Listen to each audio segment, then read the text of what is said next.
بسم اللہ الرحمن الرحیم۔ السلام علیکم ورحمۃ اللہ وبرکاتہ۔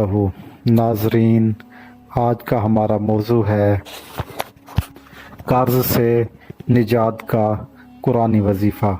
آج ہم آپ کو ایک ایسا وظیفہ بتانے جا رہے ہیں جس سے انشاءاللہ العزیز اللہ کے فضل و کرم سے آپ کا قرض ختم ہو جائے گا اور آپ انشاءاللہ خوشحال ہو جائیں گے، گھر میں پریشانیاں ختم ہو جائیں گی، رزق میں برکت آ جائے گی، اور یہ جو پریشانیاں ہیں یہ اللہ کے کرم سے ختم ہو جائیں گی، کیونکہ اللہ کے کلام میں شفا ہے۔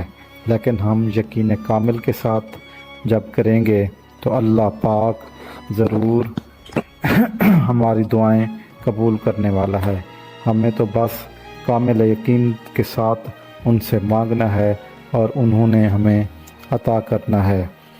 پیارے بھائیوں اور بہنوں، آج کا پیغام ان تمام لوگوں کے لیے ہے جو قرض میں ڈوبے ہوئے ہیں، جو ہر وقت پریشان رہتے ہیں کہ پتہ نہیں یہ بوجھ کب اترے گا، یہ تنگی کب دور ہوگی۔ یقین جانیے قرآن مجید میں ہر مسئلے کا حل ہے، اور آج کا جو وظیفہ ہم آپ کو بتانے جا رہے ہیں وہ قرض سے نجات کے لیے بے حد مجرب ہے۔ ایک شخص نبی کریم صلی اللہ علیہ وآلہ وسلم کے پاس آیا اور کہا، یا رسول اللہ صلی اللہ علیہ وآلہ وسلم، میں مقروض ہوں اور بہت پریشان ہوں۔ نبی کریم صلی اللہ علیہ وآلہ وسلم نے فرمایا، یہ دعا پڑھا کرو۔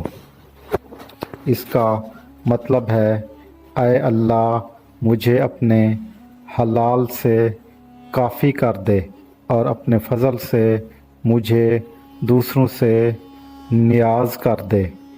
آپ یہ دعا روزانہ فجر کی نماز کے بعد 21 مرتبہ پڑھیں اور اول اور آخر میں 3 مرتبہ درود شریف لازمی پڑھیں۔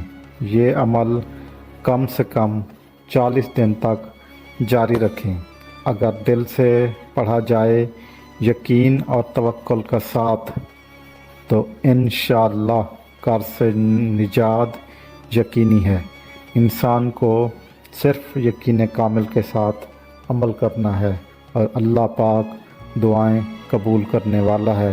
وہ بہت بڑا رحیم اور رحمت والا ہے۔ قرآن مجید میں اللہ تعالیٰ فرماتا ہے، اور اللہ تنگی کے بعد آسانی عطا فرماتا ہے۔ سورۃ الطاق آیات 7۔ اگر آپ نے یہ عمل شروع کر دیا تو دل سے دعا کیجیے، اللہ کی رحمت پر یقین رکھیے اور گناہوں سے توبہ کرتے رہیں۔ اللہ تعالیٰ آپ کے لیے وہ دروازے کھولے گا جن کا آپ نے کبھی تصور بھی نہیں کیا ہوگا۔ یاد رکھیں، وظیفے سے پہلے دل کو صاف کیجیے، والدین سے دعا لیجیے اور حلال رزق کی کوشش کریں۔ اگر آپ رزق حرام کھا رہے ہیں اور ساتھ یہ وظیفے پڑھ رہے ہیں تو پھر امید نہ رکھیے۔ یہ وظیفہ صدیوں سے علماء اور صالحین کا مجرب نسخہ رہا ہے، اور آج بھی لاکھوں لوگ اس سے فائدہ اٹھا رہے ہیں۔ تو ناظرین، اس وظیفے کو پڑھنے سے پہلے اپنے ماں باپ سے بھی دعا لیجیے گے۔ یہ نہ ہو کہ آپ ماں باپ کے نافرمان ہوں اور یہ وظیفے پڑھ رہے ہوں، تب بھی یہ وظیفہ آپ کو کوئی فائدہ نہیں دے گا۔ آپ یقین کامل کے ساتھ اپنے ماں باپ کا احترام کریں، ان سے بھی دعائیں لیں اور اس وظیفے کو پڑھیں باوضو ہو کے، پاکیزہ ہو کے اور خالص نیت کے ساتھ اور کامل یقین کے ساتھ۔ جب یہ آپ وظیفہ پڑھیں گے تو اللہ تعالیٰ ضرور عطا فرمائے گا جو آپ اللہ سے مانگیں گے۔ اگر آپ واقعی قرض سے نجات چاہتے ہیں تو آج سے ہی یہ عمل شروع کر دیجئے اور اللہ تعالیٰ کی طرف رجوع کیجئے۔ یقین، صبر اور دعا کے ساتھ ہر بند دروازہ کھلتا ہے، لیکن انسان کا یقین کامل ہونا چاہیے۔ ناظرین، اگر آپ کو یہ ویڈیو اچھی لگی ہے تو ضرور اس ویڈیو کو اپنے رشتہ داروں، دوستوں کے ساتھ شیئر کریں اور کمنٹس میں اللہ کے 99 نام میں سے کوئی ایک نام درج کریں۔ جزاک اللہ۔ اللہ حافظ۔